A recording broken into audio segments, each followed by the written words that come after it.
ازيكم عاملين ايه؟ يا رب تكونوا بخير. رمضان سعيد، وكل سنة وانتم طيبين، وينعاد عليكم الأيام بالخير والسعادة. سفرتنا النهاردة أول يوم رمضان سفرة حلوة جدا، متكاملة من مشروبات حلوة وكمان حلويات، وسفرة متكاملة وحلوة جدا بالشكل ده، وحلوة وسهلة وبسيطة، والنتيجة في الآخر زي ما انتم شايفين كده حلوة جدا. حبيت في البيت ان انا ادلعهم واعمل لهم اول يوم رمضان يكون اكلة حلوة، وفي الاخر الاكل طلع تحفة جدا. وقبل ما نبتدي في الفيديو ونشوف عملنا السفرة الحلوة دي ازاي مع بعض، نصلي على رسولنا الكريم. وما تنسوش تحطوا لايك للفيديو، وكمان قولولي في الكومنتات ايه انسب وقت انزل فيه الفيديوهات. ويلا نشوف عملنا سفرة الفطار الحلوة دي ازاي، ونعمل رز معمر على طريقة جدتي حلوة جدا. ويلا نبتدي في الفيديو. اول حاجة عندي هنا فرخة مغسولة كويس جدا، ومغسولة بالدقيق والخل والليمون والملح والسكر. هسيب لكم محلول النقع في صندوق الوصف. وغسلتها ونشفتها كويس جدا في المصفى، وبقت ما فيش فيها اي ميه تماما، وصفتها كويس جدا. بعد كده عند حبة بصل فرمتها كويس جدا ناعم بالشكل ده. بعد كده نزلت عليها بملح وفلفل اسود ونص معلقة صغيرة من السبع بهارات، تمام، او بهارات الفراخ. بعد كده بندعك البصلة دي كويس جدا بالتوابل، وبعد كده بنتبل الفرخة بتاعتنا كويس جدا بالبصل والتوابل من جوه ومن بره ومن تحت الجلد. الخطوة دي بتفرق جدا في طعم الفراخ، وتكون طعمها حلو جدا. ونفضل ندعكها كويس جدا بالبصلة والتوابل دي، بتفرق جدا وبتدي طعم حلو جدا للفرخة. بعد كده ممكن ان احنا نسيبها ربع ساعة في البصل والتوابل عشان تشرب منها كويس جدا. وبعد كده لما بنتبلها وبتكون معانا بالشكل ده، بعد كده عندي حلة سخنتها كويس جدا ونزلت فيها بمعلقة من السمنة. بعد كده هندي للفرخة تشويحة حلوة جدا، وبتكون طعمها حلو جدا، غير ان احنا بنسلقها في المية على طول. بعد كده نزلت بالفرخة، وبعد كده نفضل نشوحها كويس جدا في معلقة السمنة من جميع الجوانب لحد لما كل الفرخة معانا تتشوح كويس جدا بالشكل ده كده. بعد كده لما الفرخة بتاعتي اتشوحت، نزلت عندي هنا بنص كوباية من عصير الطماطم. وبعد كده هنسيب الفرخة مع عصير الطماطم لمدة 10 دقايق، في ان هي تاخد وتدي كده مع بعضها شوية. بعد كده هننزل عندي هنا بمية لحد لما نغطي الفرخة، وملح وفلفل اسود ولورا. وبعد كده هنغطي على الفرخة بتاعتنا لحد لما تستوي سوا كامل، وتكون السوا اللي احنا راضيين عليه، وتكون معانا حلوة. ولو طلع اي ريم بنبتدي نشيله. بعد كده عشان نعمل رز معمر على طريقة جدتي، الرز الفلاحي على اصوله، طريقة حلوة جدا. عندي هنا كمية من الرز المغسول. اهم حاجة ان كمية الرز اللي هتكون في الصينية تكون في نص الصينية، او ازيد حاجة بسيطة. بعد كده مغسول كويس جدا وصفيته من المية. بعد كده ضفت عليه ملح ومعلقتين من القشطة او وش اللبن. 3 معالق من اللبن الرايب بيدي للرز معايا طعم حلو جدا، وبيخلي حبة الرز معايا طرية ما تكونش محصولة. ومعلقتين من السمنة ومعلقة من الزيت. بعد كده بنخلط السمنة مع القشطة مع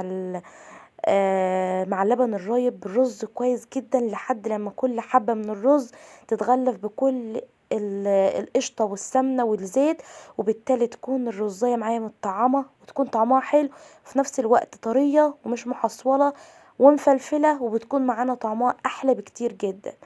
بعد كده بننزل عندي باللبن لحد لما يغطي سطح الرز، وبعد كده بنكمل الرز بتاعنا بمية. بعد كده بنظبط المية بتاعة الرز، وبعد كده بنخلطه كويس جدا. وكل كوباية من الرز المعمر كوباية ونص من السوائل. بعد كده ده كده شكل الرز المعمر بتاعنا. بعد كده بندخله الفرن على اعلى درجة حرارة من فوق ومن تحت لحد لما يتشرب السوائل، وبعد كده بنهدي عليه، تمام. بعد كده عندي هنا حلة نزلت فيها بمعلقة من السمنة. بعد كده عندي هنا كمية من البصل. لما بعمل الاكل واعرف ان انا هعمل كذا وصفة بالبصل، بفرمهم كويس جدا كلهم، وببدأ ان انا استعملهم عشان يوفر عليا كتير. ونفس الحكاية في الطماطم.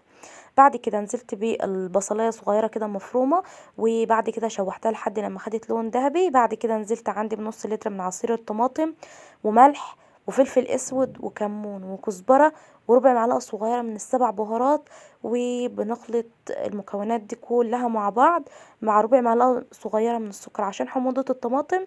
بعد كده بنسيب الطماطم بتاعتنا تتسبك كويس جدا لحد لما الماده الدهنيه بتظهر على الطماطم، وتكون معانا الطماطم بدأت تكون معانا بالشكل ده. بعد كده ننزل بأي نوع خضار عندنا، كوسة، بطاطس، بسلة، جزر، بسلة والجزر، فاصوليا، اي نوع خضار. بعد كده نزلت عندي هنا بالكوسة، هبتدي ان انا اشوحها كويس جدا، وبعد كده بنزود لها المرقة وبنسيبها تستوي. بعد كده عندي هنا طاسة نزلت فيها بمعلقة من السمنة، وعندي هنا حبتين من البصل كده تكون وسط مفرومين ناعم. وبعد كده هنبدأ ان احنا نعمل العصاج اللحمة. بعد كده هنسيب البصلة دي لحد لما تدبل وتكون معانا بالشكل ده كده. بعد كده هنزل عندي هنا بربع كيلو من اللحمة المفرومة، وابدأ اخلطها كويس جدا مع البصل لحد لما لون اللحمة الاحمر يبقى معايا بني بالشكل ده. نفضل نقلب فيها لحد لما لون اللحمة اتغير وتكون بالشكل ده. بعد كده هنضيف لها ملح، فلفل اسود، بهارات اللحمة او السبع بهارات، وربع معلقة صغيرة من القرفة اختياري. وبعد كده بنخلطها كويس جدا مع بعض. وبعد لما شوحتها مع التوابل شوية نزلت عندي هنا بنص لتر من عصير الطماطم، وعفوا نص كوباية من عصير الطماطم. وبعد كده هسيب الطماطم مع اللحمة تتسبك كويس جدا وتنشف من ميتها تماما، وتكون معانا بالشكل ده. وبكده تكون معانا العصاج خلص وبالشكل الحلو ده كده. بعد كده هنعمل مع بعض صينية رقاق حلوة جدا، واحنا عملنا الرقاق في فيديو قبل كده هسيب لكم في صندوق الوصف، عملته قبل رمضان عشان يكون جاهز ويكون عندنا في اي وقت حابين نعمل فيه رقاق يكون جاهز عندنا. عندي هنا صينية دهنتها دهنة كويسة من السمنة، وبعد كده عندي هنا مرقة تكون سخنة علشان الرقاق لما نغطسه فيها يبتدي ان هو الرقاق معايا يطرى. بعد كده عندي هنا سمنة نزلت فيها بنص معلقة صغيرة من البيكنج باودر عشان تكون رقات الرقاق معايا مورقة، ما تكونش معانا مكتومة، وتكون هشة وتكون طعمها حلو. بعد كده بنوزع طبقة من الرقاق ونوزعها كويس جدا في الصينية، وما بين كل طبقة والتانية دهنة كويسة من السمنة والبيكنج باودر. وبعد كده فردت طبقة كويسة جدا من الرقاق فوق بعضه. وبعد كده نزلت عندي هنا باللحمة المفرومة اللي احنا عصجناها، بعد كده بنوزعها في الصينية كويس جدا.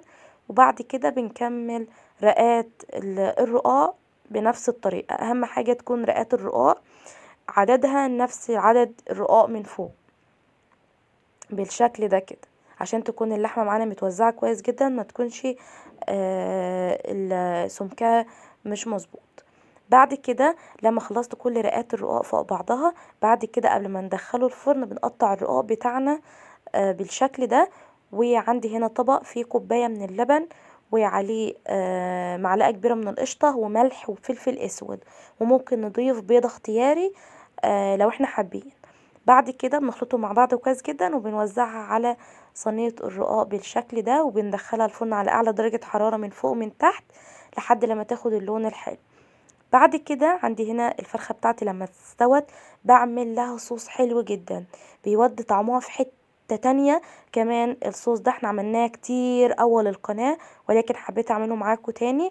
عندي هنا معلقة من الصلصة، معلقتين من الكاتشب، معلقة من الخل، عصير نص ليمونة، وملح، فلفل اسود، و ربع معلقة صغيرة من سبع بهارات، ومعلقة صغيرة من العسل الابيض او السكر على حسب المتوافر، ومعلقة من الزيت. بعد كده نخلط الخليط ده كله مع بعض، الصوص ده بيكون طعمه حلو جدا. بعد كده بناخد الفرخة بتاعتنا وندهنها كويس جدا بالخليط ده من فوق ومن تحت، نغلفها كويس جدا بالخليط ده بنفس الطريقة. بعد كده بنرصها في صينية وندخلها الفرن لما تاخد لون من فوق ومن جنب كويس جدا، بنقلبها على الجهة التانية لحد لما كلها تتغلف كويس جدا باللون اللي احنا حابينه. بعد كده بنحطها في صينية وندخلها تحت الشواية لحد ما تاخد لون كويس جدا، وما بين كل فترة والتانية لو في صوص ندهن الفرخة تاني عشان تاخد لون بزيادة ويكون لونها حلو. بعد كده عشان سفرتنا تكون كاملة من الحلويات والمشروبات، عندي هنا القطايف اللي احنا كنا عاملينها مع بعض ومفرزينها، خرجتها في درجة حرارة المطبخ لمدة 5 دقايق، وبعد كده هنبدأ ان احنا نحمرها. عندي هنا البلح، بنبتدي ان احنا نفتحه كده بالسكينة لحد لما نشيل منه النوى، وبعد كده بننزل عندي فيه بمية ونغسله كويس جدا. اهم حاجة نغسل البلح بتاعنا لما نخرج منه النوى، نغسله كويس جدا، وبعد لما بنغسله بنحط له مية نظيفة ونسيبه يتنقع كويس جدا في المية دي. تمام. وعندي هنا بودرة الصوبيا اللي احنا عاملينها مع بعض، كل حاجة احنا عاملينها مع بعض، فبالتالي وفرنا على نفسنا كتير، وكل حاجة كده ما بتكون في البيت موجودة بتكون حلوة جدا. وبعد كده عندي هنا بودرة الصوبيا، نزلت عندي هنا كان عندي في الخلاط كوبايتين من اللبن، ضفت له معلقتين كبار من بودرة الصوبيا، وعندي هنا البلح. بعد كده نزلت عليه بكوباية من اللبن ومعلقتين كبار من جوز الهند، والسكر على حسب الرغبة. بعد كده بنخلطهم مع بعض كويس جدا، وبتكون معانا الصوبيا بالشكل ده، حلوة جدا جدا، وكمان ما كلفتناش اي حاجة وكل حاجة من البيت. وعندي هنا البلح بيكون طعمه حلو بالطريقة دي.